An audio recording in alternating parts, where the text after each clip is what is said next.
Me escondi no carro do meu filho para lhe fazer uma surpresa, mas quando eu vi quem estava sentado do lado dele no carro e ouvi a conversa que eles estavam tendo sobre mim, o meu mundo desabou. Mas antes de continuar, confira se você já está inscrito no canal e escreva nos comentários de onde você está assistindo este vídeo. Adoramos saber até onde nossas histórias estão chegando. Meu nome é Carmela e tenho 64 anos. Nunca imaginei que chegaria a este ponto da minha vida completamente sozinha, traída pelos que mais amei. Mas também nunca imaginei que encontraria tanta força dentro de mim para enfrentar a traição mais dolorosa que uma mãe pode sofrer. Minha história começa em uma tarde comum de quinta-feira. Eu havia preparado o pudim de caramelo que Rodrigo, meu único filho, adorava desde criança. Queria fazer uma surpresa para ele no escritório onde trabalhava como advogado. Aos 38 anos, ele tinha conquistado uma posição respeitável em um grande escritório de advocacia. E eu me orgulhava de cada passo que ele dava, mesmo que nos últimos anos ele tivesse se tornado cada vez mais distante. Cheguei ao estacionamento do prédio comercial e reconheci imediatamente o Audi prata que eu havia ajudado a comprar com minhas economias, quando ele se formou na faculdade. Uma ideia travessa passou pela minha mente. Eu poderia me esconder no banco traseiro e surpreendê-lo quando ele entrasse no carro. Como uma menina prestes a fazer uma travessura, deslizei para dentro do veículo, que felizmente estava destrancado, e me acomodei agachada atrás do banco do motorista, segurando o recipiente com o pudim. O cheiro de couro novo misturado com o perfume caro que Rodrigo usava preencheu minhas narinas enquanto eu esperava, antecipando seu sorriso surpreso. 15 minutos se passaram quando finalmente ouvi passos se aproximando. Meu coração acelerou de excitação enquanto eu me preparava para o momento da surpresa. A porta do motorista se abriu, seguida pela do passageiro. Estranhei, pois não esperava que ele estivesse acompanhado. Reconheci imediatamente a voz de Sofia, sua esposa há 5 anos. Você tem certeza que ninguém vai suspeitar quando acontecer? A voz dela era fria, calculista, muito diferente do tom doce que ela sempre usava quando estava na minha presença. Sofia, já discutimos isso milhares de vezes. O plano é perfeito. Mamãe terá um acidente completamente natural e crível. Quem questionará quando uma senhora de 64 anos cair daquelas escadas antigas da casa dela? A voz de Rodrigo era firme, quase impaciente. Meus dedos se apertaram involuntariamente ao redor do recipiente de pudim, enquanto lutava para processar o que estava ouvindo. Meu filho, sangue do meu sangue, estava falando sobre minha morte. Um acidente nas escadas da minha própria casa. E depois do funeral, quando a poeira baixar, vendemos aquela casa velha e finalmente podemos comprar o apartamento no condomínio que tanto queríamos. Com os 250 mil que a propriedade vale, mais as economias dela e o seguro de vida, poderemos viver como sempre sonhamos. Sofia continuou, sua voz transparecendo uma excitação perversa que me fez gelar. Meu estômago se contraiu com força e senti náuseas subindo pela minha garganta. O recipiente plástico começou a escorregar entre meus dedos trêmulos. Prendi a respiração, temendo que o mais leve ruído pudesse revelar minha presença. E o Tiago e a Mariana estão cientes, correto? Perguntou Rodrigo, mencionando meu irmão e minha cunhada. Claro, seu tio está desesperado desde que perdeu o emprego. E Mariana não para de falar como sua mãe sempre foi mesquinha com eles. Ela diz que é hora de a família receber o que merece. Mesquinha. A palavra ecoou na minha mente como uma bofetada. Eu, que havia trabalhado como doméstica durante 40 anos para criar meu filho sozinha após a morte de meu marido Carlos, quando Rodrigo tinha apenas 7 anos. Eu, que havia economizado cada centavo, recusando até mesmo comprar roupas novas para mim, para que meu filho pudesse ter a melhor educação possível. Eu, que havia vendido as joias da minha avó para pagar a faculdade dele. O seguro de vida vai ajudar bastante também. São mais 100 mil que receberemos sem problemas, acrescentou Rodrigo, como se estivesse discutindo uma transação comercial qualquer, e não a morte de sua própria mãe. Naquele momento, senti algo morrer dentro de mim. O calor materno que sempre carregara no peito por meu filho se transformou em um bloco de gelo. Minhas lágrimas silenciosas escorriam pelo rosto enquanto eu permanecia imóvel, rezando para que eles não olhassem para trás.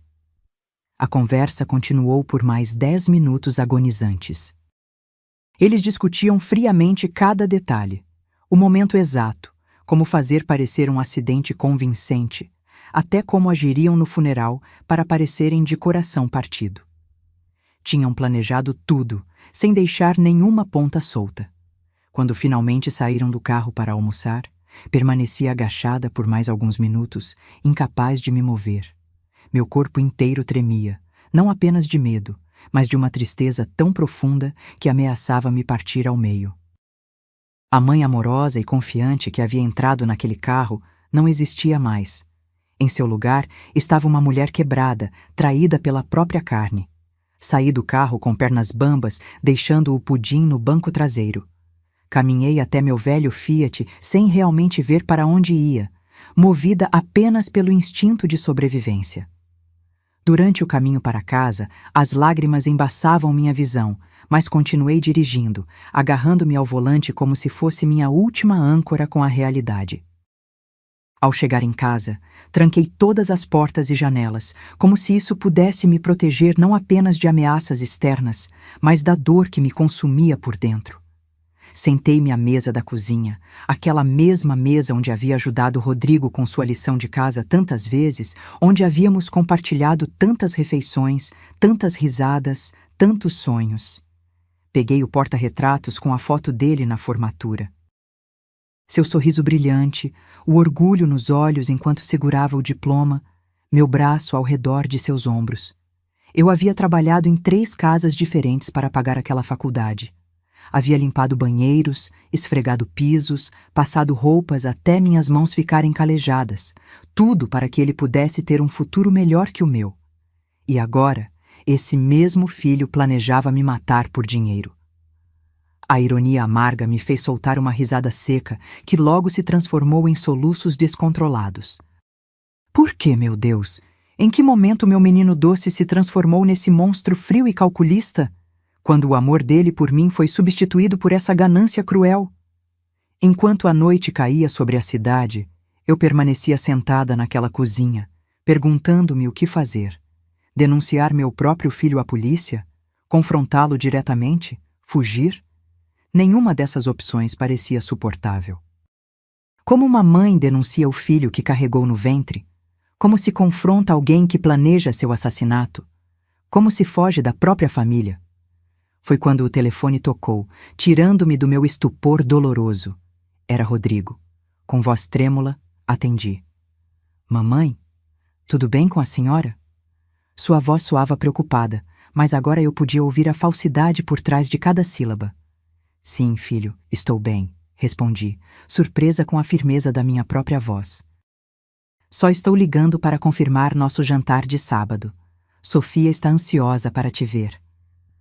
Ansiosa para me ver morta, pensei amargamente, mas respondi com uma calma que não sentia. Claro, estarei esperando vocês. Naquele momento, enquanto desligava o telefone, uma determinação fria nasceu dentro de mim. Se eles queriam jogar este jogo sujo, eu também poderia jogar. E pela primeira vez na vida, eu jogaria para vencer. Bloco 2. Dormir naquela noite foi impossível. Cada vez que fechava os olhos, ouvia a voz de Rodrigo planejando minha morte com uma frieza perturbadora. Ao amanhecer, eu estava exausta, mas com uma clareza de propósito que nunca havia sentido antes. Eu não seria uma vítima passiva. Não morreria pelas mãos daqueles que deviam me amar e proteger.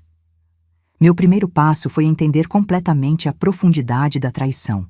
Isso significava investigar não apenas Rodrigo e Sofia, mas também meu irmão Tiago e sua esposa Mariana. A ideia de que meu próprio irmão pudesse estar envolvido em uma conspiração para me matar era quase tão dolorosa quanto a traição do meu filho. Passei os dias seguintes em uma espécie de missão de reconhecimento, observando discretamente os padrões de comportamento deles. Estacionava meu carro a algumas quadras da casa de Rodrigo e observava seus movimentos. Usava óculos escuros e um lenço na cabeça como disfarce rudimentar, enquanto seguia Sofia até o shopping ou o salão de beleza. Comecei a prestar atenção especial a cada detalhe das interações deles comigo. O que descobri apenas confirmou minhas piores suspeitas. O estilo de vida que meu filho e sua esposa mantinham era completamente insustentável com seus salários.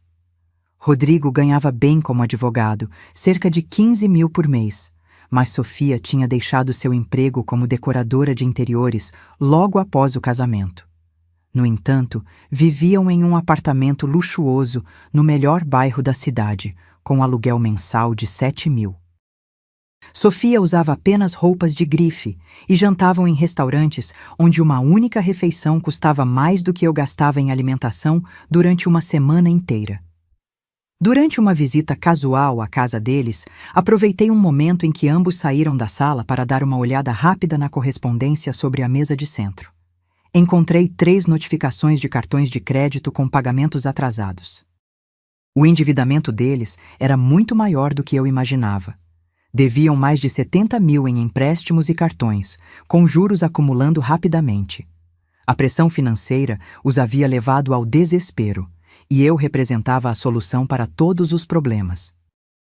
Minha casa modesta, mas bem localizada, que eles avaliavam em 250 mil, minhas economias de uma vida inteira somando aproximadamente 80 mil, e a apólice de seguro de vida que eu havia contratado anos atrás no valor de 100 mil, tudo isso totalizava exatamente a quantia que precisavam para saldar as dívidas e comprar o apartamento de luxo que tanto desejavam. Mas o mais devastador foi descobrir que meu irmão Tiago não apenas estava envolvido, mas havia sido ele quem sugeriu a ideia originalmente. Durante uma visita surpresa à casa dele, ouvi uma conversa telefônica que fez meu sangue gelar. Carmela sempre foi tão mesquinha, Mariana dizia a alguém ao telefone. Tiago está certo. É hora de a família receber o que merece. Essa velha avarenta vai morrer mais cedo ou mais tarde. Por que esperar? Nós também precisamos desse dinheiro. Tiago perdeu o emprego há 4 meses e não conseguimos pagar a hipoteca. Fiquei imóvel do lado de fora da porta. Meu irmão, 3 anos mais novo que eu, com quem eu havia compartilhado a infância difícil na periferia, tinha perdido o emprego e não me contara nada. Em vez de me pedir ajuda, como qualquer irmão faria, ele havia decidido que seria melhor me matar para conseguir o dinheiro. Naquela mesma noite, confrontei Tiago diretamente. Bati à sua porta sem avisar, algo que eu nunca fazia. Quando ele abriu, seu rosto mostrou primeiro surpresa e depois um lampejo do que parecia ser culpa. Carmela, o que você está fazendo aqui tão tarde? Perguntou, sem me convidar para entrar. Tiago, preciso falar com você. Posso entrar? Minha voz era firme, mas meu coração batia tão forte que temia que ele pudesse ouvi-lo. Relutantemente, ele me deu passagem. Mariana estava na sala, assistindo televisão. Ela me cumprimentou friamente, como sempre fizera nos últimos anos. Sentei-me no sofá e decidi ir direto ao assunto. Tiago, é verdade que você perdeu o emprego?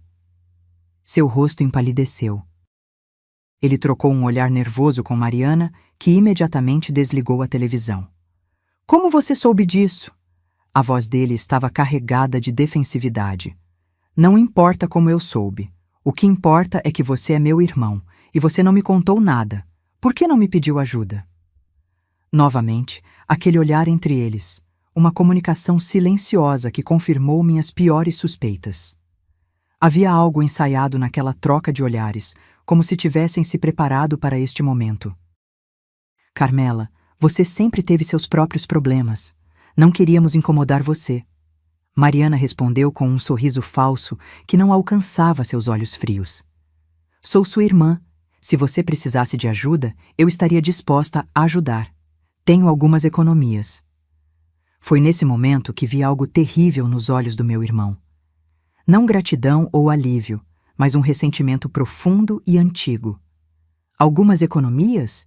Ele perguntou sarcasticamente. Carmela, todos sabemos que você tem muito mais do que apenas algumas economias. Você tem acumulado dinheiro por anos, enquanto o resto da família luta para sobreviver. Suas palavras me atingiram como bofetadas. Tiago, eu ganhei esse dinheiro trabalhando como uma escrava por 40 anos para dar ao meu filho uma educação. Eu não o acumulei por avareza. Sacrifiquei tudo por ele. Exatamente, Mariana interrompeu com veneno na voz. Tudo por Rodrigo. Você nunca pensou em ajudar seu próprio irmão. Quando ele precisou de dinheiro para o tratamento da artrite, você se recusou. Mas para seu príncipezinho, Rodrigo, sempre havia dinheiro. A conversa estava ficando hostil, e eu podia sentir o ressentimento crescendo na sala. Era como se anos de mágoas acumuladas estivessem borbulhando para a superfície. Vocês não entendem, tentei explicar. Eu queria que Rodrigo tivesse oportunidades que nós nunca tivemos. Queria quebrar o ciclo de pobreza em nossa família. E quanto a quebrar o ciclo de favoritismo? Tiago gritou, levantando-se. E quanto a pensar no seu irmão que também precisa de ajuda? Sempre foi a mesma coisa, Carmela. Desde que éramos crianças, você se achava melhor que todo mundo e agora age como se fosse uma santa por trabalhar duro. Essas acusações eram completamente injustas, mas percebi que eles haviam construído uma narrativa para justificar o ressentimento. Na versão deles da história, eu era a irmã egoísta e privilegiada, enquanto eles eram as vítimas incompreendidas. Se vocês precisavam tanto de dinheiro, por que não me pediram diretamente? Insisti, mesmo já sabendo a resposta. Mariana riu amargamente. Para você nos dar esmolas como se fôssemos mendigos? Para você nos fazer sentir inferiores, como sempre fez? Eu nunca tentei fazer vocês se sentirem inferiores. Ah, não? Tiago gritou. E quando você comprou uma casa enquanto nós ainda estávamos alugando? E quando Rodrigo se formou na faculdade e nossos filhos mal terminaram o ensino médio? E quando você se gaba das suas economias enquanto nós lutamos para sobreviver? Cada acusação era mais injusta que a anterior. Eu havia trabalhado arduamente por cada centavo que possuía. Não tinha herdado nada, não tinha tido sorte. Havia sacrificado minha juventude, minha saúde e qualquer chance de uma vida pessoal por meu filho e por alguma segurança na velhice. Tiago, se você precisa de dinheiro, posso te emprestar 10.000 agora mesmo. Ofereci desesperadamente, tentando encontrar uma solução pacífica. 10.000? Mariana zombou. Carmela, sabemos exatamente quanto dinheiro você tem. A casa vale 250.000. Você tem 80.000 em economias e seu seguro de vida é de 100.000. E você nos oferece 10.000 como se fôssemos mendigos. Mas meu sangue gelou quando ouvi aqueles números exatos. Eles sabiam demais sobre minha situação financeira. Alguém tinha investigado minhas finanças em grande detalhe. Como vocês sabem tanto sobre o meu dinheiro? Perguntei com voz trêmula. Tiago e Mariana ficaram em silêncio, mas seus rostos os traíram. Eles haviam dito mais do que deveriam. Levantei-me do sofá com as pernas trêmulas. Acho que tenho minha resposta, disse indo para a porta. Carmela, espere! Tiago gritou atrás de mim. Mas eu já estava saindo, com lágrimas escorrendo pelo meu rosto enrugado. Naquela noite, confirmei o que já suspeitava. Minha própria família me via como um obstáculo entre eles e o dinheiro que acreditavam merecer. Não era apenas Rodrigo e Sofia. Era uma conspiração familiar completa que havia crescido silenciosamente por meses, talvez anos. Bloco 3. Os dias seguintes foram os mais sombrios da minha vida. Encontrava-me em uma situação que nunca poderia ter imaginado, sabendo que minha própria família planejava me assassinar, mas incapaz de recorrer a alguém. Para quem você diz que seu único filho quer te matar? Quem acreditaria em você? E mesmo que acreditassem, como eu poderia entregar meu próprio filho à polícia? Além disso, eu não tinha provas concretas, apenas uma conversa que tinha ouvido escondida em um carro e outra na casa do meu irmão.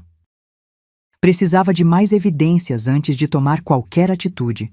Se eu fosse lutar contra eles, teria que estar completamente preparada. Comecei a documentar tudo meticulosamente: seus padrões de comportamento, suas conversas, suas visitas, qualquer coisa que pudesse servir como evidência mais tarde. Comprei um gravador pequeno e o mantinha comigo o tempo todo. Também tomei uma decisão que me aterrorizou, mas que sabia ser necessária. Deixaria que pensassem que seu plano estava funcionando. Se agisse de forma suspeita ou confrontasse Rodrigo diretamente, eles poderiam mudar a estratégia e se tornarem ainda mais perigosos. Em vez disso, continuaria a desempenhar o papel da mãe ingênua e confiante. 3 dias após meu confronto com Tiago, Rodrigo me ligou para confirmar o jantar de sábado. Sua voz soava especialmente afetuosa ao telefone, o que me causou arrepios sabendo o que ele realmente pensava de mim. Mamãe, estamos ansiosos para vê-la amanhã. A senhora está bem? Parece um pouco abatida nos últimos dias. Ele perguntou com uma preocupação tão bem encenada que, se eu não soubesse a verdade, teria acreditado. Estou bem, filho, só um pouco cansada, respondi, mantendo minha voz o mais normal possível. A senhora deveria se cuidar mais. Aquelas escadas da sua casa são perigosas, sabia? Já pensou em colocar um corrimão mais firme? Cada palavra dele agora tinha um significado sinistro. As escadas perigosas eram o local que ele havia escolhido para meu acidente. O cuidado que ele sugeria era apenas uma forma de preparar o terreno para que minha morte parecesse mais plausível. Vou pensar nisso, filho. Obrigada pela preocupação, respondi, sentindo uma náusea subir pela minha garganta. Use aquele vestido azul que te dei no Natal passado, mamãe. A senhora fica linda nele, ele acrescentou antes de desligar. Aquela menção específica à roupa me pareceu estranha, até perceber que era o vestido mais caro que eu possuía. Um presente que agora eu entendia ter sido calculado para aplacar qualquer suspeita minha. Era também um vestido longo, que poderia facilmente se enroscar nos meus pés enquanto eu descia as escadas. Na tarde de sábado, me arrumei cuidadosamente, mas não usei o vestido azul. Em vez disso, optei por uma calça simples e uma blusa confortável, roupas que me dariam liberdade de movimento. Se eles planejavam um acidente naquela noite, eu estaria preparada. Rodrigo e Sofia chegaram pontualmente às 7. Ele parecia tenso, embora tentasse esconder com sorrisos forçados e comentários superficiais sobre o tempo. Sofia, por outro lado, parecia completamente relaxada, quase alegre, o que achei ainda mais perturbador. Durante o jantar, eles começaram a fazer perguntas aparentemente casuais sobre minha saúde. Mamãe, a senhora tem se sentido tonta ultimamente? Ou com dificuldade para subir e descer escadas? Rodrigo perguntou entre garfadas do frango que eu havia preparado, seu prato favorito desde a infância. Não, filho, estou perfeitamente bem, respondi, observando atentamente a troca de olhares entre ele e Sofia. Carmela, Sofia interveio com um sorriso falso. Estamos preocupados com você morando sozinha nesta casa grande. As escadas são íngremes. E se você caísse? Ah, querida, não se preocupe. Moro nesta casa há 30 anos. Conheço cada degrau perfeitamente, respondi, tentando parecer despreocupada enquanto o gravador em meu bolso registrava cada palavra. Mas Carmela, Sofia insistiu, acidentes acontecem independentemente de quanto tempo moramos em um lugar. Talvez você devesse considerar se mudar para um apartamento térreo, algo mais seguro para uma mulher da sua idade. A maneira como ela disse acidentes me causou arrepios.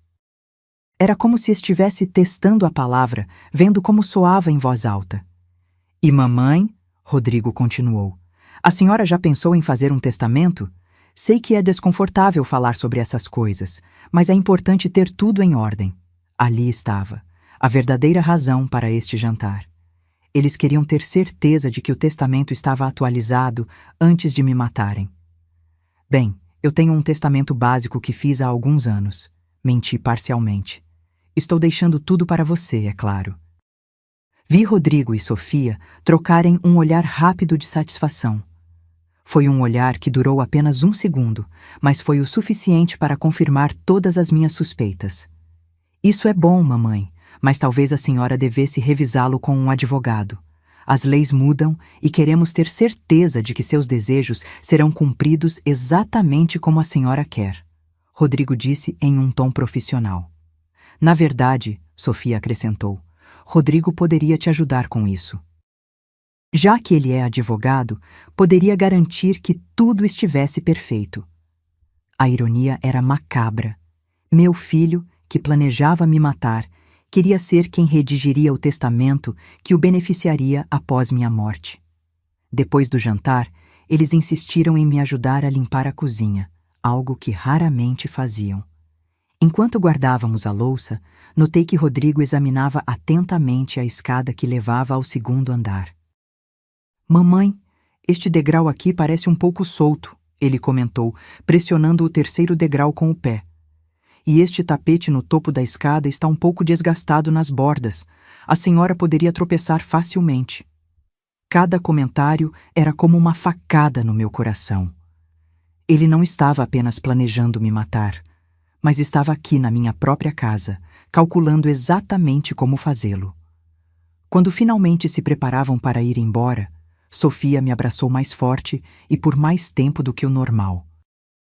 Te amamos muito, Carmela, ela disse, e havia algo perturbador na maneira como enfatizou a palavra amamos, como se já estivesse usando o passado.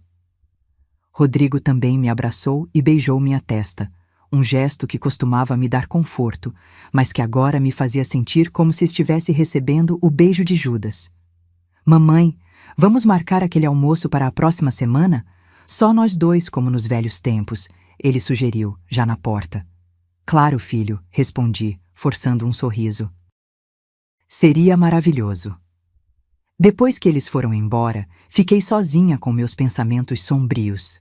O gravador tinha capturado cada palavra daquela noite perturbadora. Agora eu tinha mais evidências, mas ainda não sabia exatamente o que fazer com elas. Não podia simplesmente esperar que executassem o plano. Não podia continuar vivendo com o terror constante de saber que cada dia poderia ser o meu último. Eu tinha que agir, e de uma forma que eles nunca esperariam. Foi então que a ideia começou a se formar na minha mente. Uma ideia tão ousada e arriscada que me assustou a princípio. Mas quanto mais pensava nela, mais percebia que poderia ser minha única chance de expor a verdade e salvar minha própria vida. Se eles queriam que eu tivesse um acidente, então era exatamente isso que eles teriam. Mas seria um acidente que eu controlaria completamente. Eu fingiria minha própria morte. A ideia parecia loucura a princípio. Como uma senhora de 64 anos poderia executar um plano tão elaborado?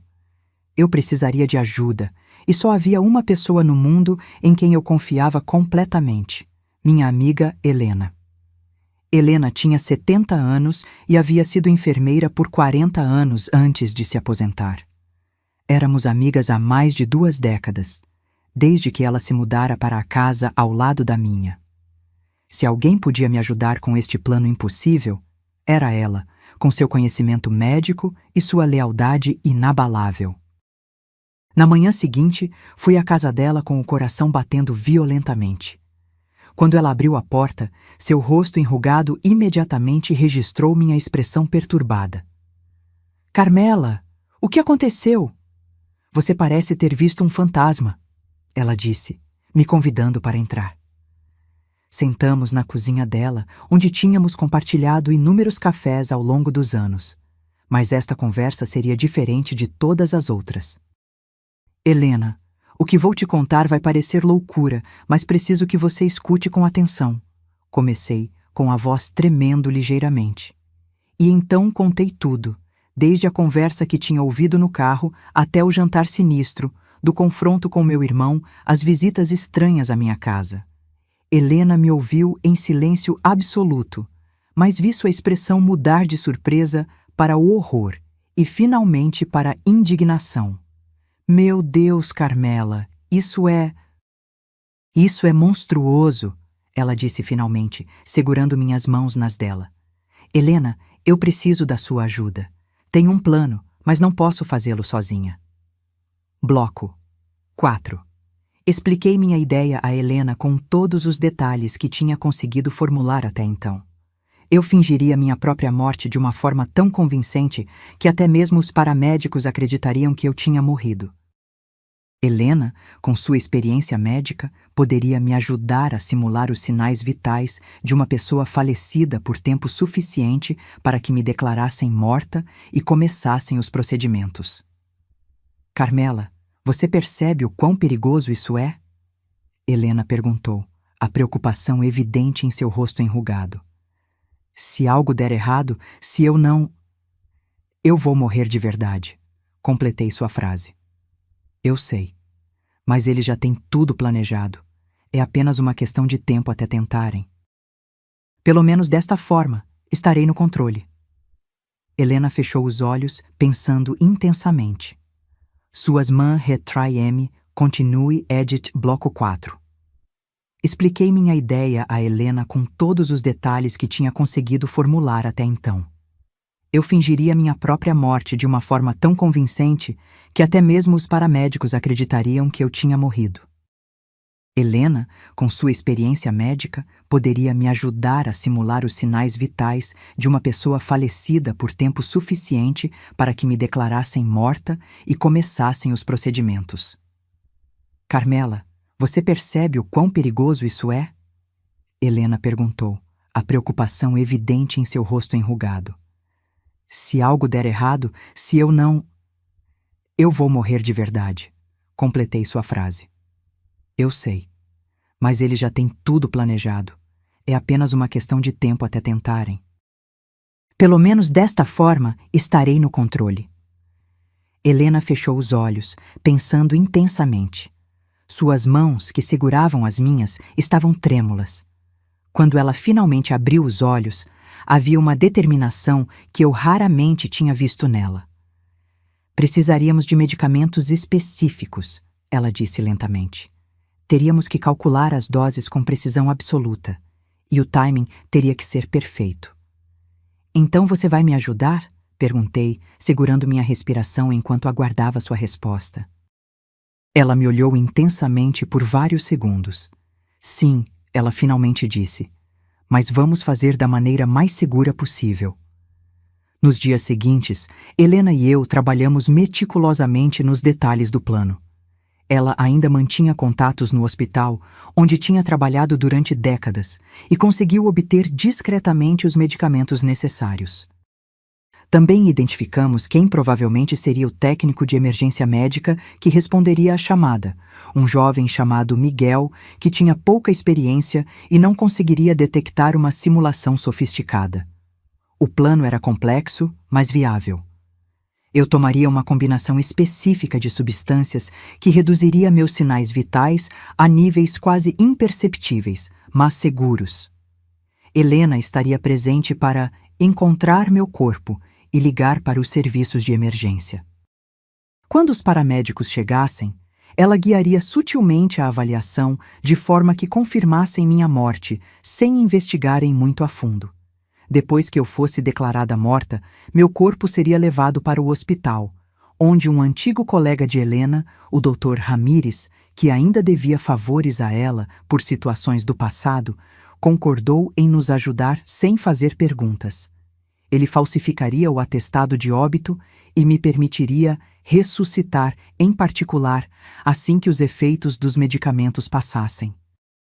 Enquanto isso, eu permaneceria escondida em um cômodo secreto na casa de Helena, observando e documentando tudo o que minha família fizesse após minha suposta morte.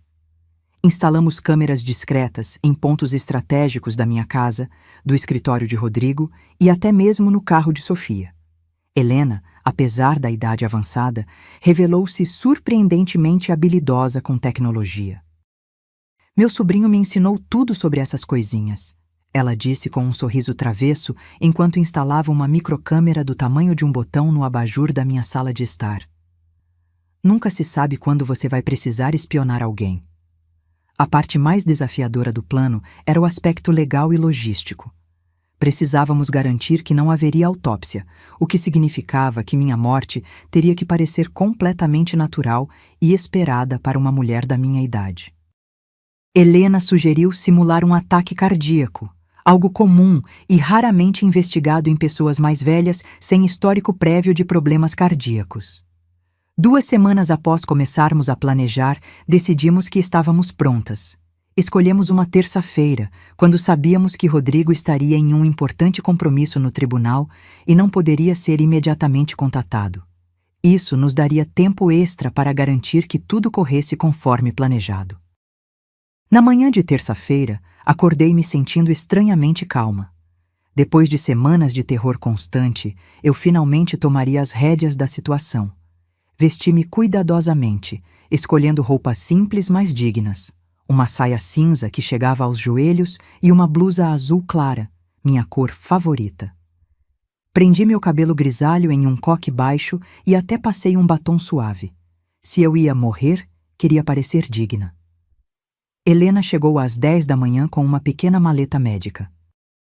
"Tem certeza disso, Carmela?" Ela perguntou uma última vez.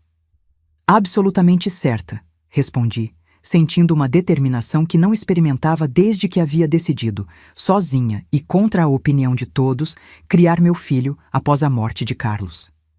Tomei os medicamentos sob a supervisão cuidadosa de Helena.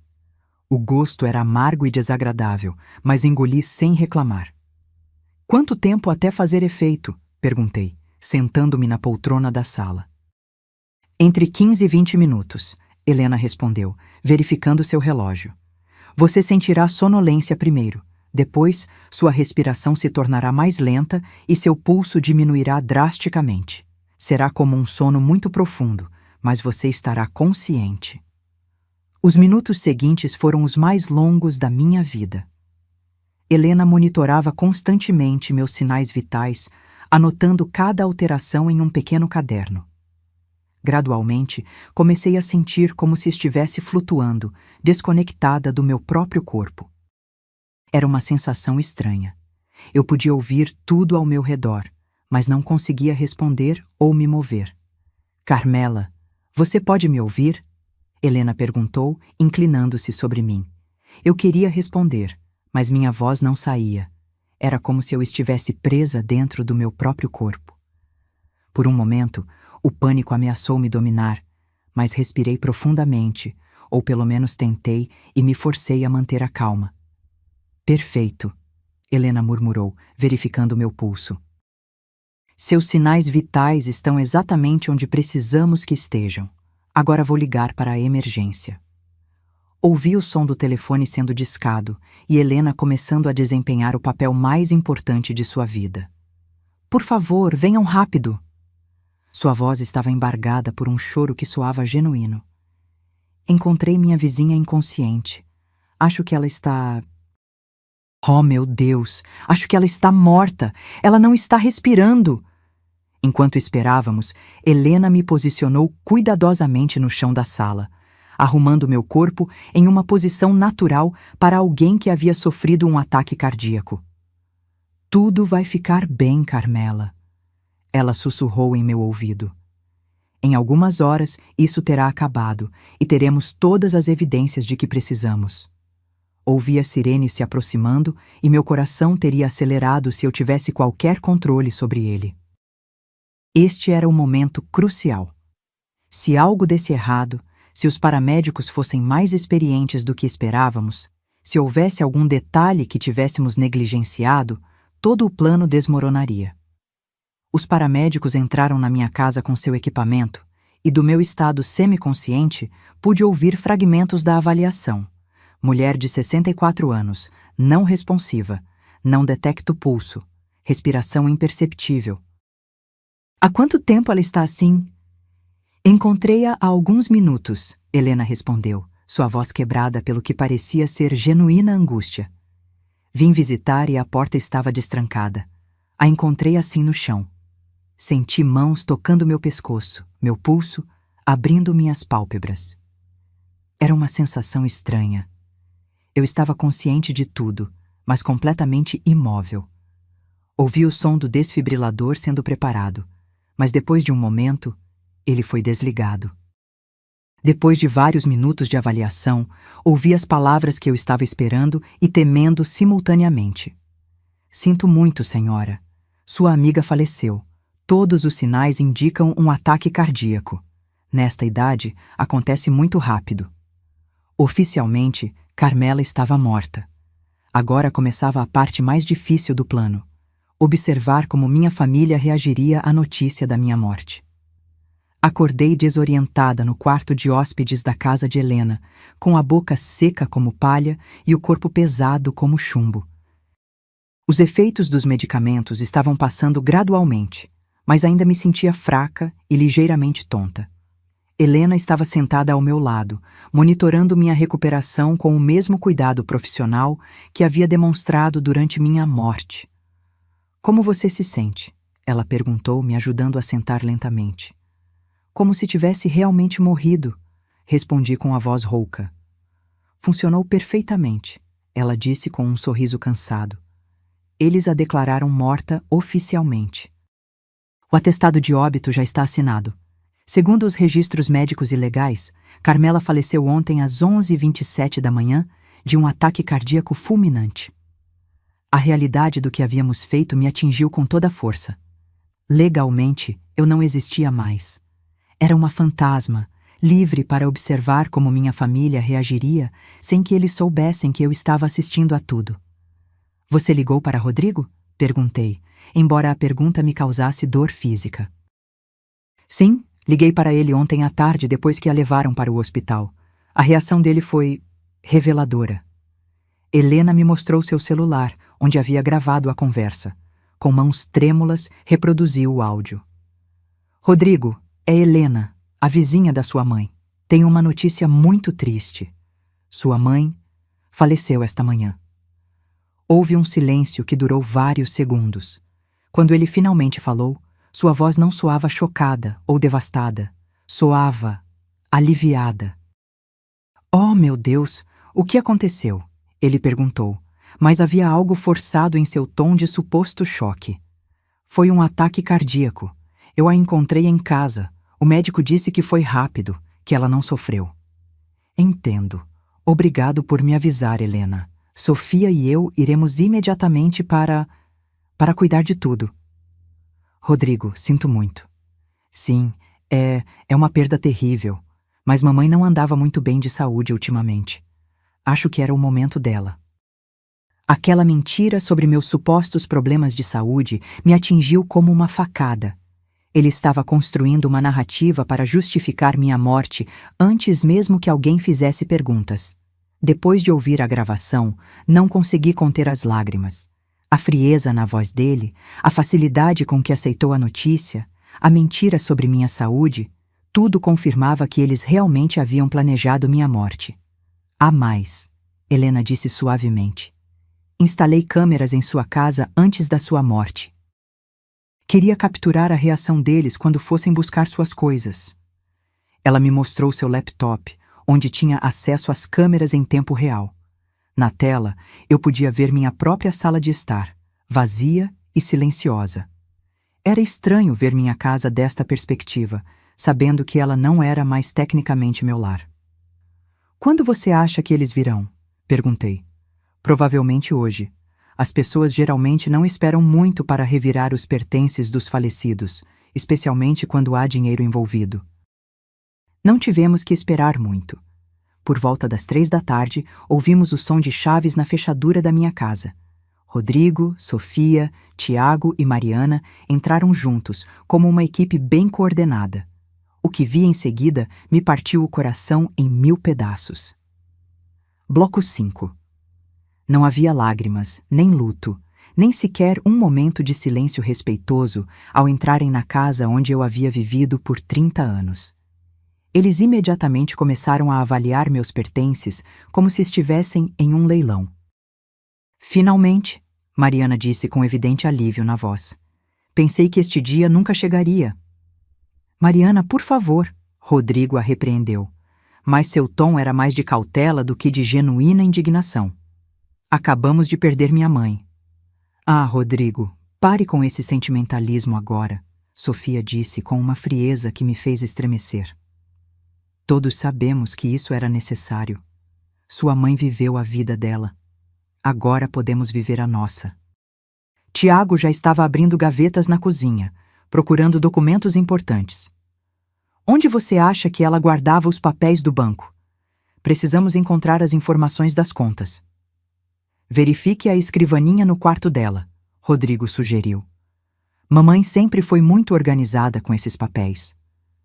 Eu os observava, incrédula, espalharem-se pela minha casa como saqueadores, tocando em meus pertences pessoais, avaliando seu valor, planejando como dividiriam minha herança.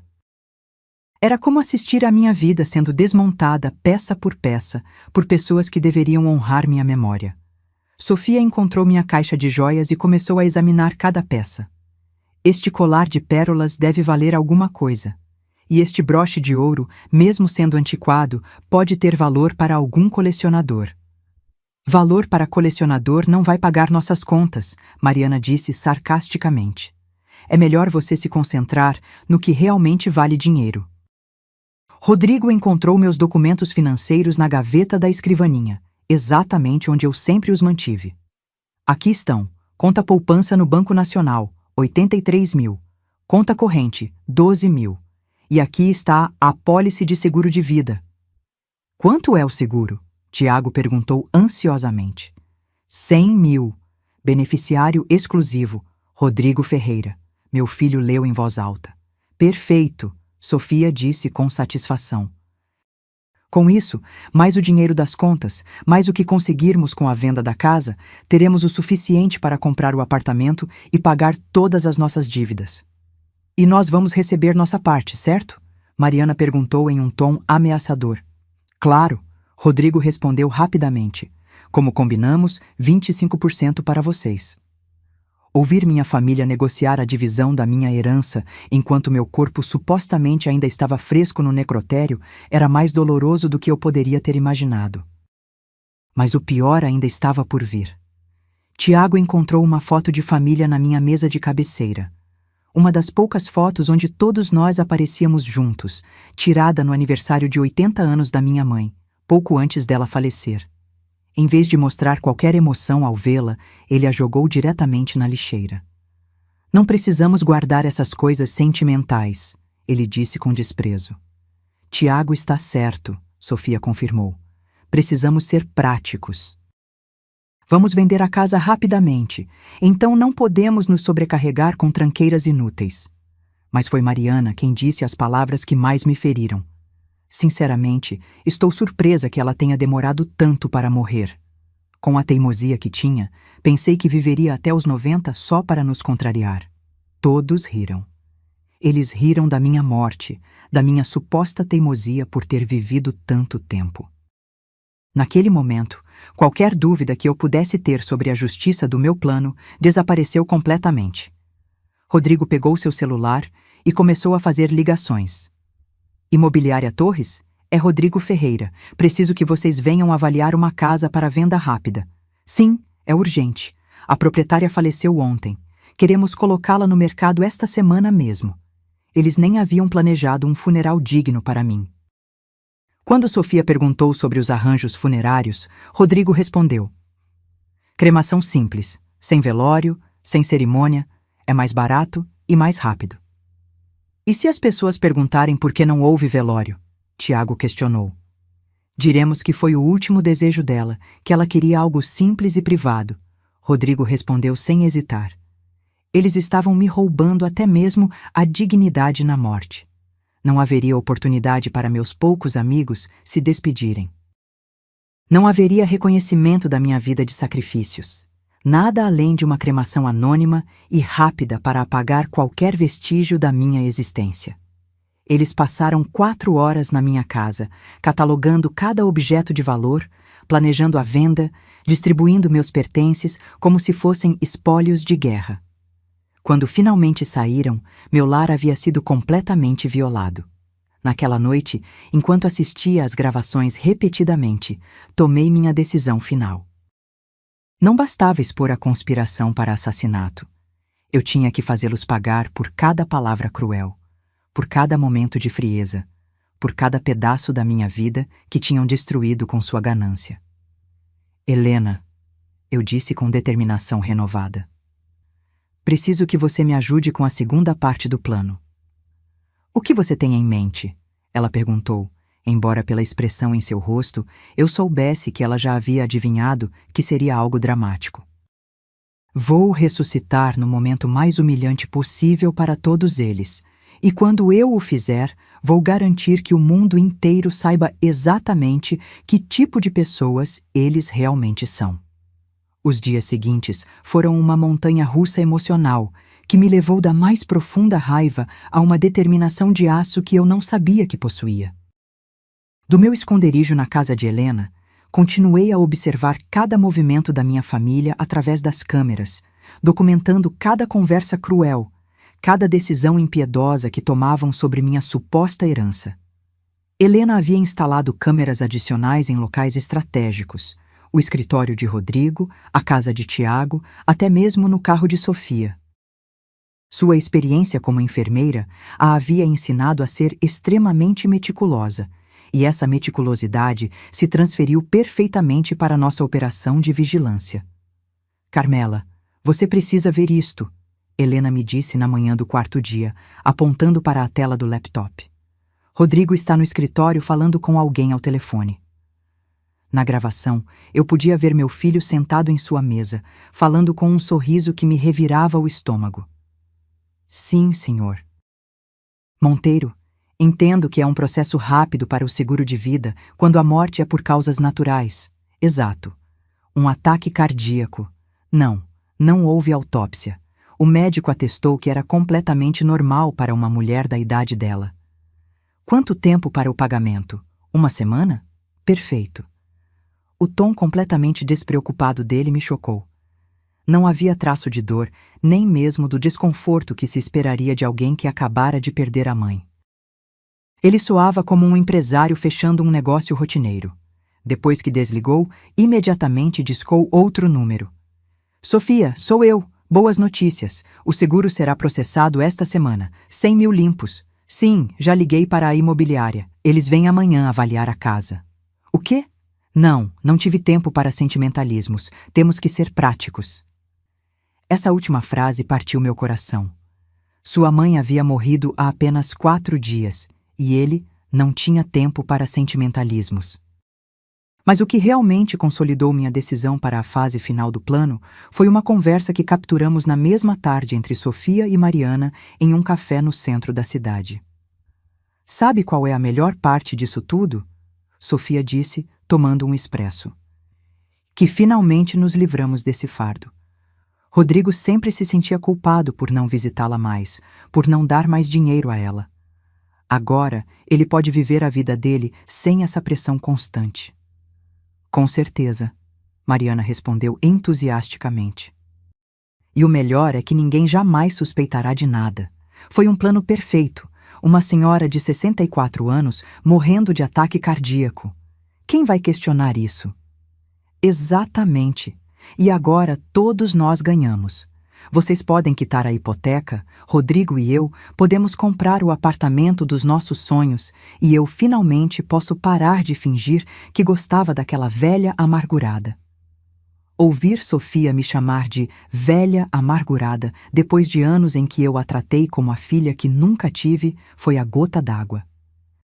Naquele momento, qualquer último vestígio de amor maternal ou familiar que pudesse ter permanecido em meu coração se evaporou completamente.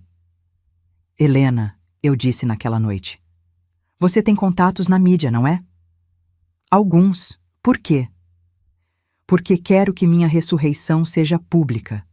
Não quero que eles descubram em privado e tenham tempo para elaborar desculpas ou manipular a situação. Quero que o mundo inteiro veja exatamente quem eles são. Helena sorriu pela primeira vez desde que este pesadelo havia começado. Tenho uma amiga que trabalha no Canal 9, Lídia Mendonça, a repórter investigativa. Ela adora esse tipo de história. Perfeito. Quando podemos nos encontrar com ela? No dia seguinte, Lídia veio à casa de Helena à noite, depois de se certificar de que ninguém a havia seguido.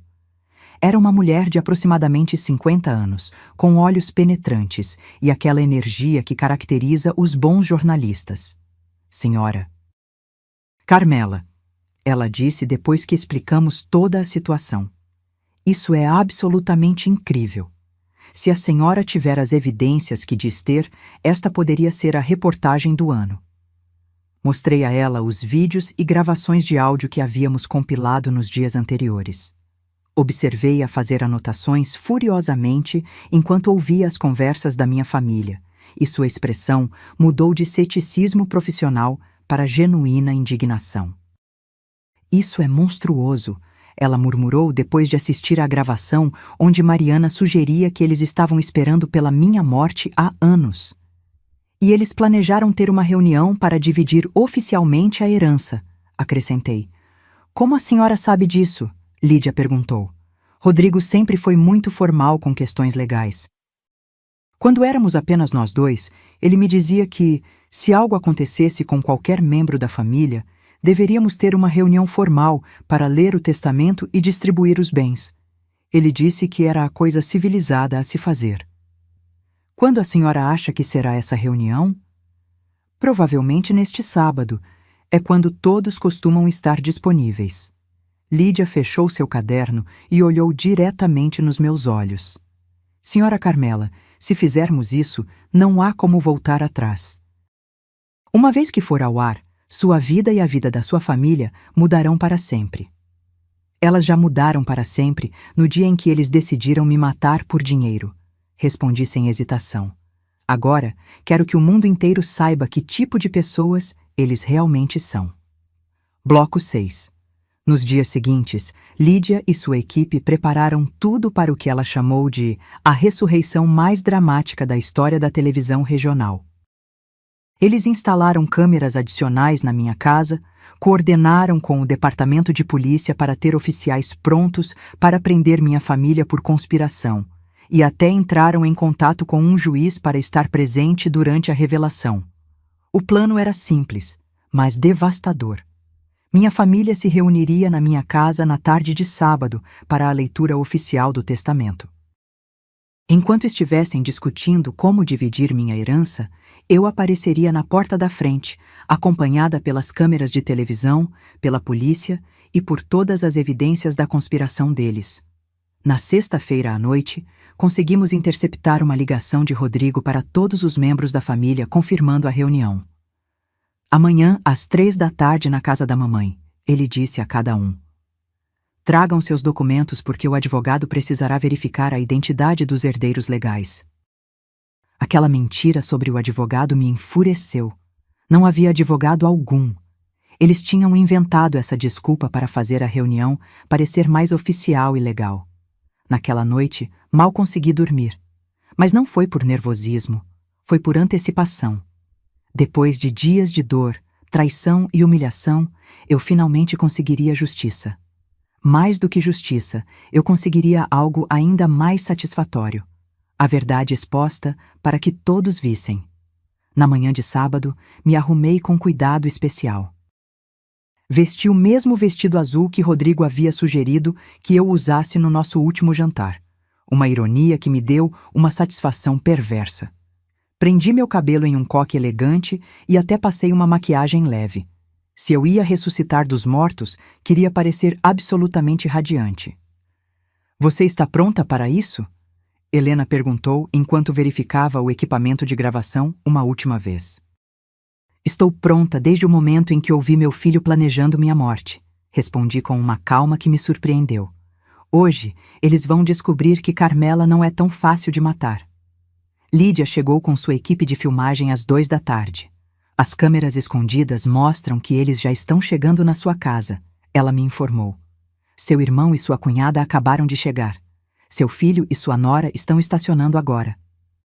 Eu assistia nas telas enquanto minha família entrava na minha casa pela última vez como herdeiros. Eles não sabiam que, em 1 hora, a vida deles se transformaria em um pesadelo público do qual nunca se recuperariam. Senhora Carmela, Lídia me disse, seriamente, em alguns minutos, a senhora vai passar por aquela porta e confrontar as pessoas que planejavam matá-la. Há algo específico que a senhora queira dizer a eles? Sorri pela primeira vez em semanas. Ah, sim, tenho muito a dizer a eles. Às 3h15 da tarde, enquanto eu assistia minha família, através das câmeras escondidas, se acomodando na minha própria sala de estar para dividir minha herança, senti uma mistura de nervosismo e determinação que nunca havia experimentado antes. Era como se todos os anos de sacrifício, humilhação e dor tivessem se concentrado neste momento definitivo. Nas telas, eu podia ver Rodrigo sentado na minha poltrona favorita, a mesma onde eu costumava ler histórias para ele quando era menino.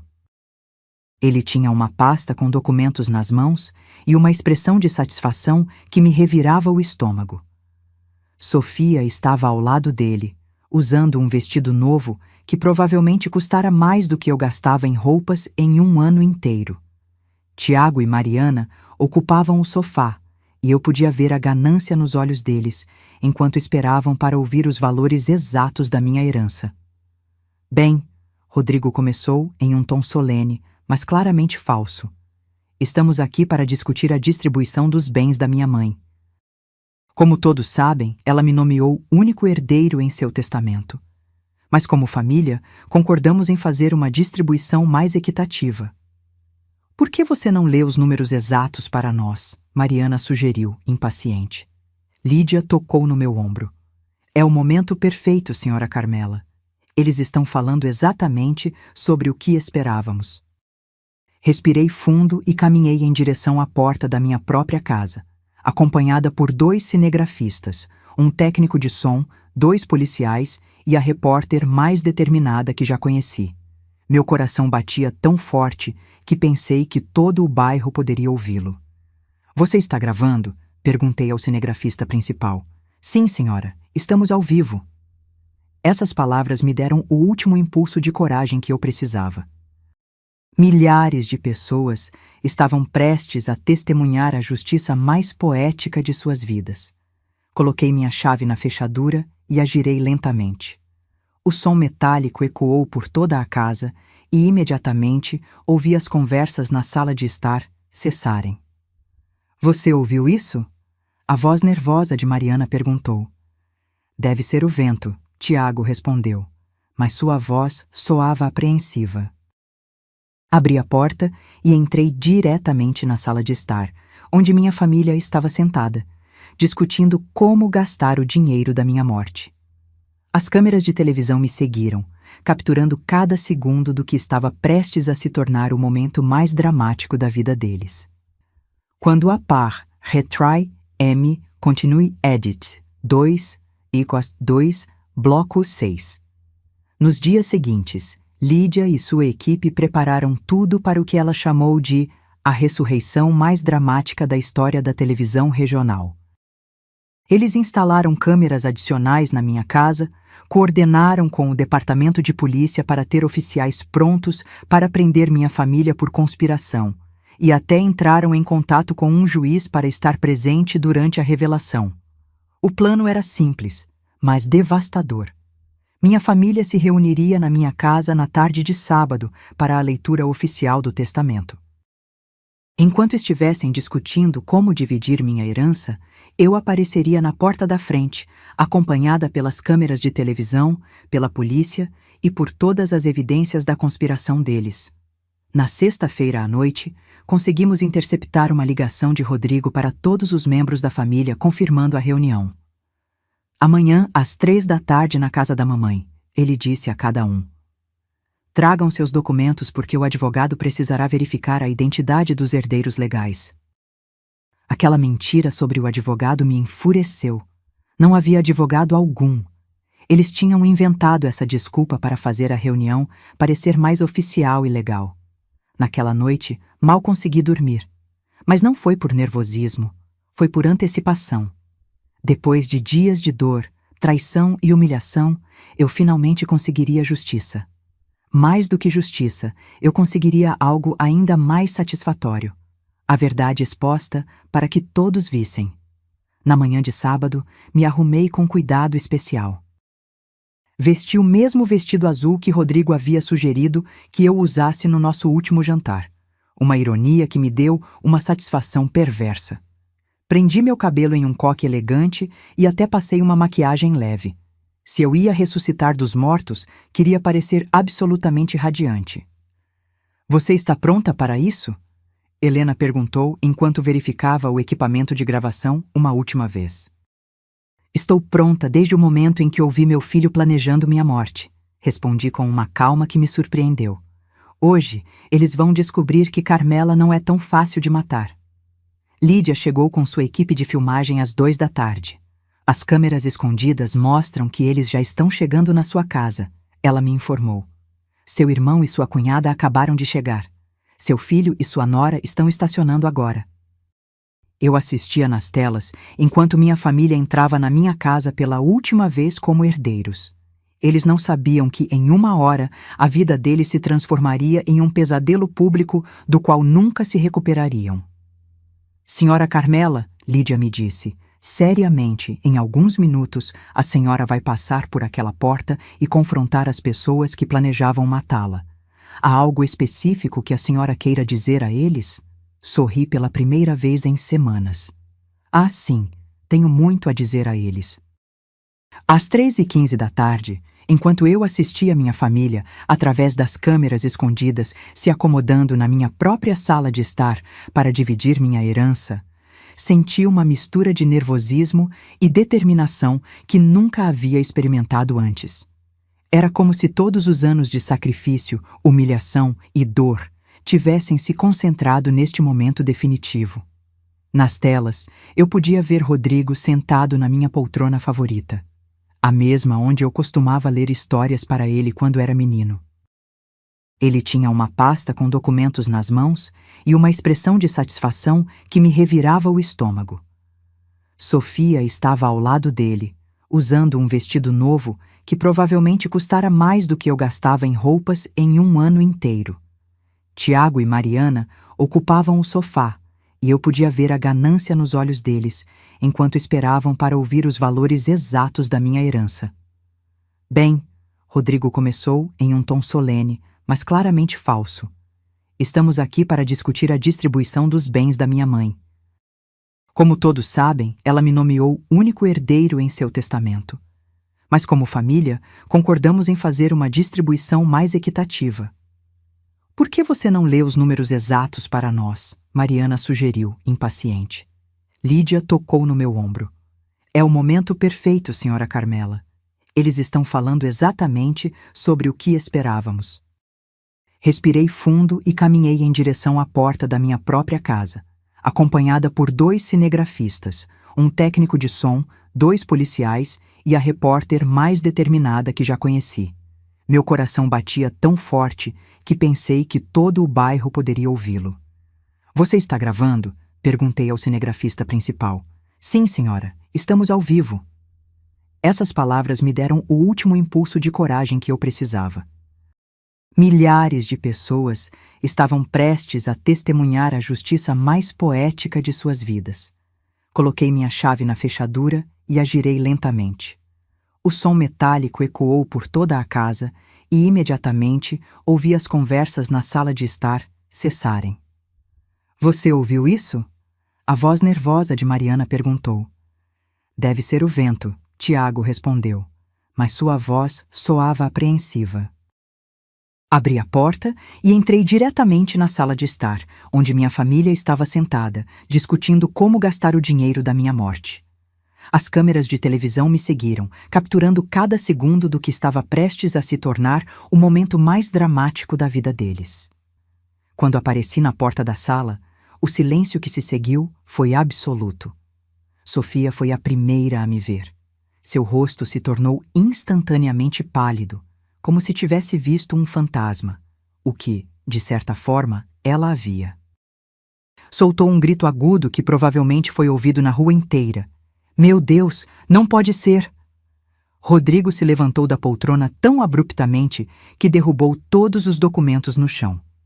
Seus olhos estavam arregalados de uma forma que quase pareceriam cômicos em outras circunstâncias. Mamãe, mas você está morta! Mariana começou a chorar histericamente. Não de alegria por me ver viva, mas claramente de terror. É um fantasma! Um fantasma! Carmela morreu! Todos nós vimos o atestado de óbito. Tiago permaneceu completamente imóvel, como se tivesse virado pedra. Sua boca estava aberta, mas nenhum som saía dela. Olá, minha querida família, eu disse com a voz mais calma que consegui produzir. Espero não estar interrompendo nada importante. Lídia entrou atrás de mim com suas câmeras. Boa tarde. Sou Lídia Mendonça do Canal 9 e estamos transmitindo ao vivo o que pode ser a história mais impressionante do ano. O que está acontecendo aqui? Rodrigo gritou, finalmente recuperando a capacidade de falar, embora sua voz soasse completamente histérica. O que está acontecendo, meu querido filho? Respondi, caminhando lentamente para o centro da sala. É que eu retornei dos mortos para ouvir pessoalmente como vocês planejavam dividir minha herança. Mas o hospital, o atestado de óbito, a senhora foi cremada.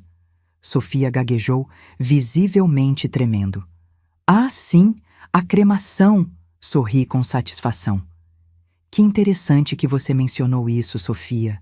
Especialmente considerando que você decidiu pela cremação sem velório porque era mais barato e mais rápido, não é mesmo? As câmeras capturaram perfeitamente a expressão de horror no rosto dela quando percebeu que eu sabia exatamente o que eles tinham dito quando pensavam que eu estava morta. Senhora. Carmela? Lídia interveio. A senhora poderia explicar para a nossa audiência o que a levou a fingir sua própria morte? Virei-me para as câmeras, ciente de que milhares de pessoas estavam assistindo a este confronto em tempo real. Fui levada a fingir minha morte ao descobrir que minha própria família tinha planejado me assassinar para receber minha herança. Isso é uma mentira absurda, Rodrigo gritou, mas sua voz soava mais desesperada do que indignada. Uma mentira? Perguntei calmamente. Você quer dizer mentiras como esta? Peguei meu celular e reproduzi a gravação da conversa que tinha ouvido no carro dele. As vozes dele e de Sofia encheram a sala, discutindo os detalhes da minha morte planejada. Você tem certeza que ninguém vai suspeitar quando acontecer? O plano é perfeito. Mamãe terá um acidente muito natural e crível. Enquanto a gravação continuava, vi os rostos da minha família mudarem de choque para puro terror. Sofia começou a chorar incontrolavelmente, mas não eram lágrimas de remorso, e sim de pânico ao perceber que tinham sido descobertos. Essa gravação é falsa, Mariana gritou desesperadamente. Alguém a fabricou. Carmela é louca. Falsa? Perguntei e peguei outro celular. E quanto a esta outra conversa, Mariana? Aquela que você teve com Sofia no café há 2 dias, onde você disse que era o plano perfeito de Tiago? Reproduzi a segunda gravação, onde Mariana falava abertamente sobre como eles estavam esperando pela minha morte há anos e como ninguém jamais suspeitaria de nada. Tiago finalmente falou com a voz trêmula. Carmela, isso é um terrível mal-entendido. Nós nunca faríamos algo assim. Um mal-entendido. Ri amargamente. Também é um mal-entendido que todos vocês estavam aqui na minha casa há 3 dias, dividindo meus pertences como abutres? É um mal-entendido que Rodrigo já tinha ligado para a seguradora para receber minha apólice de seguro de vida? Lídia virou o microfone diretamente para Rodrigo. Senhor Ferreira, como o senhor explica estas gravações onde o senhor é claramente ouvido planejando a morte de sua mãe? Rodrigo estava suando profusamente e suas mãos tremiam. Isso é uma armação. Alguém está tentando destruir nossa família. Uma armação? Interpus. Como a armação que vocês 4 fizeram para me matar? Como a armação onde vocês concordaram em dar a Tiago e Mariana 1/4 da minha herança em troca da cumplicidade deles? Nesse momento, um dos policiais deu um passo à frente. Rodrigo Ferreira, Sofia Ferreira, Tiago Santos e Mariana Santos. Vocês estão detidos por conspiração para cometer homicídio. Não! Sofia gritou. Isso não pode estar acontecendo. Ela estava morta. Nós a vimos morta. Vocês não me viram morta, respondi com uma calma que contrastava com o caos ao meu redor. Vocês me viram atuar e, aparentemente, atuei muito melhor do que vocês jamais fingiram me amar. Enquanto os policiais começavam a algemar minha família, Lídia continuou com a entrevista ao vivo. Senhora. Carmela, como a senhora se sente ao confrontar as pessoas que planejavam matá-la? Sinto que é justiça, respondi, olhando diretamente para as câmeras. Por 40 anos, sacrifiquei tudo pelo meu filho. Trabalhei como uma escrava, vendi minhas joias de família, abri mão da minha própria vida para dar a ele a educação e as oportunidades que ele precisava. E foi assim que ele me pagou, planejando minha morte por dinheiro. Rodrigo, com as mãos agora algemadas atrás das costas, olhou para mim com uma mistura de ódio e desespero. Mamãe, por favor, isso é um engano terrível. Eu te amo, eu sempre te amei. Você me ama? Perguntei com a voz embargada, mais firme. Você ama alguém cujo assassinato você planejou por R$250 mil? Você ama alguém cuja morte você celebrou sem sequer organizar um funeral digno? Isso não é verdade! Silêncio! Gritei com uma força que eu não sabia que possuía. Não vou ouvir mais mentiras suas. Eu ouvi tudo, Rodrigo. Ouvi como você planejou meu acidente. Ouvi como você riu da minha morte. Ouvi como Mariana disse que estava surpresa que eu tivesse demorado tanto para morrer. Ouvi como vocês dividiram meu dinheiro antes que meu corpo supostamente estivesse sequer frio. As lágrimas finalmente começaram a cair dos meus olhos. Mas não eram lágrimas de tristeza. Eram lágrimas de libertação. Lídia, eu disse, virando-me para a repórter. Quero que a cidade inteira saiba que família nem sempre é aquela com quem você compartilha sangue. Família verdadeira é aquela que te ama incondicionalmente, que cuida de você quando você está vulnerável, que lamenta sua morte em vez de celebrar sua herança.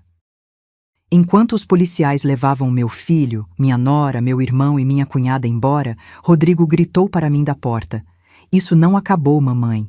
Vamos contestar isso na justiça. Você vai se arrepender. Não, Rodrigo, respondi com uma calma que me surpreendeu. Isso acabou no dia em que você decidiu que sua mãe valia menos do que dinheiro. Agora você vai enfrentar as consequências das suas ações. Quando a casa finalmente ficou em silêncio, Lídia encerrou a entrevista ao vivo. Esta foi uma das histórias mais extraordinárias que cobri em meus 20 anos de jornalismo. Uma mãe que fingiu sua morte para expor a família que planejava matá-la. Do centro de São Paulo, Lídia Mendonça, Canal 9 Notícias. Afundei na minha poltrona favorita, a mesma onde Rodrigo tinha estado sentado, planejando minha herança apenas 1 hora antes.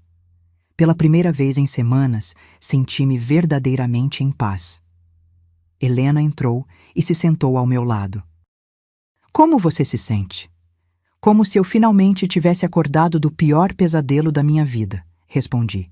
E como se a verdadeira Carmela acabasse de voltar dos mortos. Bloco 7. Os meses que se seguiram à minha ressurreição foram como viver em um mundo completamente novo. A história se tornou viral em questão de horas, não apenas localmente, mas nacionalmente. Jornais, revistas e emissoras de todo o país cobriram o que chamaram de a vingança familiar mais perfeita da história moderna. Meu telefone não parava de tocar. Produtores de TV queriam fazer documentários, escritores queriam os direitos para um livro, e até mesmo uma produtora de cinema me contatou sobre a possibilidade de um filme. Mas o mais importante para mim foi que, finalmente, depois de décadas de sacrifício silencioso, o mundo inteiro conheceu minha história. As redes sociais explodiram com mensagens de apoio. Milhares de mulheres compartilharam suas próprias histórias de sacrifício maternal, de famílias ingratas, de filhos que as abandonaram depois de receberem tudo delas. Eu me tornei, sem querer, a voz de todas as mães que tinham dado tudo por suas famílias apenas para serem traídas no final. O processo legal foi mais rápido do que o esperado. As gravações que Helena e eu tínhamos compilado eram evidências irrefutáveis da conspiração. Rodrigo, Sofia, Tiago e Mariana foram formalmente acusados de conspiração para cometer homicídio em primeiro grau, fraude de seguro e planejamento de um crime por ganho financeiro. Durante as audiências, os advogados deles tentaram argumentar que as gravações tinham sido obtidas ilegalmente. Mas o juiz determinou que, como era minha própria casa e minhas próprias conversas que tinham sido gravadas, não havia violação de privacidade. Além disso, o fato de que eles estavam planejando minha morte justificava qualquer meio necessário para proteger minha vida. O que mais me feriu durante o julgamento foi ouvir Rodrigo no banco das testemunhas tentando justificar suas ações. Seu advogado construiu uma defesa baseada na ideia de que eu tinha sido uma mãe controladora e manipuladora, que tinha chantageado emocionalmente meu filho ao longo de toda a sua vida. Meu cliente se sentiu preso pelas constantes demandas de uma mãe que nunca estava satisfeita com nada, o advogado argumentou. A senhora Carmela usou seu sacrifício como uma arma emocional contra seu filho, fazendo-o se sentir culpado por querer ter sua própria vida. Ouvir aquelas mentiras em um tribunal partiu meu coração mais uma vez. Eles tinham transformado meu amor incondicional e meus sacrifícios em algo tóxico e manipulador. Na narrativa deles, eu era a vilã, e eles eram as vítimas da minha suposta tirania maternal. Mas quando foi minha vez de testemunhar, tive a oportunidade de contar meu lado da história. Com voz firme, embora emocionada, narrei cada sacrifício, cada noite sem dormir, cada trabalho extra que tinha pegado para dar a Rodrigo a melhor vida possível. Descrevi como tinha vendido as joias da minha avó para pagar a faculdade dele. Como tinha trabalhado em 3 casas diferentes para garantir que ele tivesse tudo o que precisava. Como tinha desistido da minha própria felicidade para assegurar a dele. Meritíssimo, eu disse, olhando diretamente para o juiz. Eu nunca chantageei meu filho com meu sacrifício. Pelo contrário, tentei esconder isso dele para que ele não se sentisse culpado. Eu queria que ele fosse livre para viver a vida dele, para ser feliz, para construir sua própria família. A única coisa que eu nunca imaginei foi que essa liberdade significaria planejar minha morte. O momento mais impactante do julgamento foi quando o promotor reproduziu as gravações completas de todas as conversas que tínhamos capturado. Ouvir aquelas vozes frias novamente discutindo minha morte planejada, desta vez em um tribunal cheio de pessoas, foi devastador, mas também libertador. Quando reproduziram a gravação onde Mariana disse que estava surpresa que eu tivesse demorado tanto para morrer, vi vários membros do júri enxugando lágrimas. Quando ouviram a parte onde Sofia se referiu a mim como aquele fardo do qual eles finalmente tinham se livrado, até o juiz teve que fazer uma pausa para se recompor. Rodrigo desabou em lágrimas durante aquela parte do julgamento, mas não tenho certeza se eram lágrimas de genuíno remorso ou simplesmente de terror diante das consequências que enfrentava. Os veredictos foram anunciados após apenas 4 horas de deliberação do júri. Culpados de todas as acusações. Rodrigo foi sentenciado a 18 anos de prisão. Sofia recebeu 15 anos, Tiago 12 anos e Mariana 10 anos por ser considerada a menos ativa no planejamento, embora uma cúmplice essencial na conspiração. Quando o juiz leu as sentenças, nenhum deles olhou para mim. Mantiveram a cabeça baixa, finalmente enfrentando a realidade de que suas ações tinham consequências reais e devastadoras. Depois do julgamento, me aproximei de Rodrigo uma última vez antes que o levassem embora. Meu filho, eu disse suavemente, quero que você saiba que, apesar de tudo o que você fez, ainda há uma parte de mim que se lembra do menino doce que você costumava ser. Ele olhou para mim com os olhos vermelhos de tanto chorar. Mamãe, me perdoe. Sinto muito mesmo. Não sei no que me transformei. Você se tornou alguém que valorizava mais o dinheiro do que a vida da própria mãe. Respondi tristemente. Mas talvez estes anos na prisão lhe deem tempo para se lembrar de quem você era antes que a ganância o consumisse. Essas foram as últimas palavras que trocamos. Os meses seguintes foram dedicados a uma reconstrução total da minha vida. Vendi a casa onde tinha morado por 30 anos. Ela continha muitas memórias dolorosas, e eu não podia continuar vivendo no lugar onde minha família tinha planejado minha morte. Com o dinheiro da venda, comprei uma casa menor, mais confortável, em um bairro tranquilo perto da casa de Helena. Também tomei uma decisão que mudou completamente minha perspectiva sobre riqueza e dinheiro. Doei a maior parte das minhas economias para uma fundação que ajuda mães solteiras a financiar a educação universitária dos filhos. Se meu dinheiro tinha sido o que motivou minha família a querer me matar, então eu usaria esse mesmo dinheiro para fazer o bem no mundo. Com a renda dos direitos da minha história, estabeleci um fundo de bolsas de estudo que leva meu nome. A cada ano, 5 mães trabalhadoras recebem assistência financeira integral para enviar seus filhos para a faculdade. É minha maneira de garantir que minha experiência, por mais dolorosa que tenha sido, possa criar algo positivo. Mas a mudança mais significativa na minha vida foi a descoberta de uma nova família. Através das cartas e mensagens que recebi depois que minha história se tornou pública, conheci dezenas de pessoas que tinham passado por experiências semelhantes. Mães traídas por filhos ingratos, irmãos abandonados por parentes gananciosos, pessoas idosas exploradas por seus próprios familiares. Formamos uma espécie de família escolhida, um grupo de apoio que se reúne regularmente para compartilhar histórias, celebrar conquistas e lembrar uns aos outros que o amor verdadeiro existe mesmo quando não vem de onde esperávamos. Uma dessas pessoas se tornou especialmente importante para mim. Renata, uma mulher de 59 anos, cuja filha a tinha abandonado em um asilo depois de tomar todas as suas economias. Renata e eu desenvolvemos uma amizade tão profunda que ela se tornou a irmã que eu sempre quis ter. Sabe qual é a ironia mais bonita de tudo isso? Renata me disse uma tarde, enquanto tomávamos chá na varanda da minha nova casa. Nossas famílias biológicas nos traíram por dinheiro, mas nós encontramos famílias muito melhores, sem que o dinheiro tivesse qualquer relação com isso. Ela estava certa.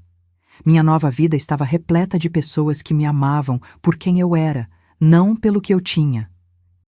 Pessoas que celebravam minhas conquistas sem calcular como poderiam se beneficiar delas. Pessoas que, quando minha verdadeira morte natural viesse muitos anos depois, lamentariam minha partida em vez de celebrar minha herança. 3 anos após minha ressurreição, recebi uma carta da prisão. Era de Rodrigo. Em 5 páginas manuscritas, ele se desculpava com palavras que soavam genuínas pela primeira vez em anos. Contou-me sobre a terapia que estava recebendo na prisão, sobre como finalmente estava compreendendo a magnitude da sua traição, sobre como passava as noites lembrando de todos os sacrifícios que eu tinha feito por ele. Mamãe, ele escreveu na última página, sei que nunca poderei desfazer o que fiz. Sei que mereço estar aqui e sei que a senhora pode nunca ser capaz de me perdoar. Mas quero que saiba que a cada dia que passo nesta cela, me lembro da mulher incrível que me criou e me odeio por ter sido tão cego ao seu amor. Li aquela carta várias vezes ao longo de semanas, debatendo comigo mesma se deveria responder ou não. Finalmente, decidi escrever de volta, não para perdoá-lo, mas para fechar aquele capítulo da minha vida definitivamente. Rodrigo, escrevi. Aceito suas desculpas porque acredito que são sinceras, mas o perdão é algo que você terá que conquistar ao longo de muitos anos, possivelmente pelo resto da sua vida. O menino que eu criei está enterrado sob o homem que planejou minha morte, e só você pode decidir se ele vale a pena ser resgatado. Nunca recebi resposta para aquela carta, e isso está bem. Hoje, aos 67 anos, posso honestamente dizer que sou mais feliz do que fui em décadas. Minha casa está repleta do riso da minha família escolhida. Meus dias são preenchidos com trabalho voluntário significativo. E minhas noites são cheias de uma paz genuína que nunca pensei que encontraria novamente. Às vezes, as pessoas me perguntam se me arrependo de ter fingido minha morte. Se não teria sido melhor confrontar minha família de uma forma menos dramática. Minha resposta é sempre a mesma. Eles escolheram me trair da forma mais dramática possível, planejando meu assassinato. Eu simplesmente escolhi me defender usando seus próprios métodos contra eles. A lição mais importante que aprendi com toda esta experiência é que a família verdadeira não é definida pelo sangue que compartilhamos, mas pelo amor que escolhemos dar uns aos outros. Meu filho biológico me traiu por dinheiro, mas encontrei irmãs, filhas e até netos nas pessoas que entraram na minha vida após minha ressurreição. Também aprendi que nunca é tarde demais para recomeçar. Aos 64 anos, quando a maioria das pessoas acredita que suas vidas já estão definidas, tive a oportunidade de renascer completamente. Eu não apenas fingi minha morte, eu fingi meu renascimento. E, finalmente, aprendi que a justiça, às vezes, vem das formas mais inesperadas. Não foi um juiz ou um júri que realmente puniu minha família pela traição deles. Foi a verdade exposta publicamente que os destruiu. O dinheiro pelo qual eles estavam dispostos a me matar se tornou o custo dos advogados que não conseguiram salvá-los. Esta noite, enquanto escrevo estas últimas linhas da minha história, olho pela janela da minha nova casa para um jardim que plantei com minhas próprias mãos. As flores que semeei estão florescendo lindamente, alimentadas não pela amargura do passado, mas pela esperança no futuro. Meu nome é Carmela, tenho 67 anos, e esta é a história de como morri para realmente começar a viver. Se houver alguma mãe lendo isto que se sente traída pela família que sacrificou tudo para criar, quero que saiba que nunca é tarde demais para encontrar o amor que você realmente merece. Porque no final, a verdadeira família não é aquela que nos dá a vida, mas aquela que a torna digna de ser vivida. Agora, se você gostou dessa história, já clica nesse próximo vídeo que está aparecendo na tela, porque nele a história de traição e reviravolta, como você nunca viu antes.